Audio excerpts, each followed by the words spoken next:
from a design point of view, when you are renovating or buying a house, that's sort of one of the first things you'd look at.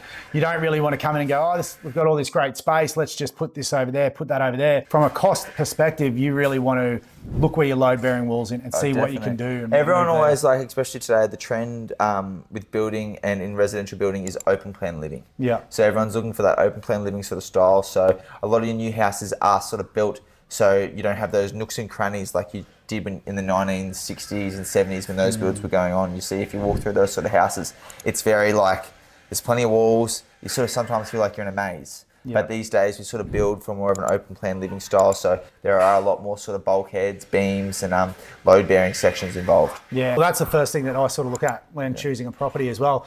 I'm sort of looking at, can I move the bedrooms to the front of the house? And can I take, all this open space or the dining area that they might have had there or the lounge room, can I transfer that in and around the back of the house so you can open it up exactly like you said, so you can have that open plane, keep all your bedrooms and all that at the front of the house and close them in, and then as you come out to the back to your entertainment area, that's where you sort of want to be able to open it up. And I guess that's one of the first things that you'd look for on the plan. Yeah, definitely. It's always good to jump up in the ceiling and just have a look to see what you can do and what you can move around the house. Yeah. So, what would you do? So, what's the process of getting a load bearing wall? Who do we call? Do we get you in first, and then what's the process after that?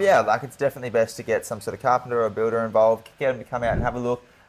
They'll be able to specify whether they can do it just through span tables and looking up at the Australian standards, or whether there needs to be an engineer involved, which is a big sort of steel beam or PFC. It all depends on the size of the opening, what sort of load you've got up there. Obviously, you've got different requirements for tiled roofs, tin roofs, patio areas. So decks, there's different span tables for decks as well. So there's plenty to look at. So, last but not least, Joshy, as we round the corner, what happens if you take out a load-bearing wall without doing anything of what we just spoke about? Oh, you're probably looking at a part of your house collapsing down. There is, especially in a roof like this, you've got a tiled roof. There's a lot of weight up there with a big truss system. We've also got all this patio area resting on that roof, so the load from that is also on that wall, or half that load essentially is on that wall. So you wouldn't want to be taking a load-bearing wall down without propping it up correctly. No. Otherwise, it's extremely dangerous. That's exactly what you've done here. You can see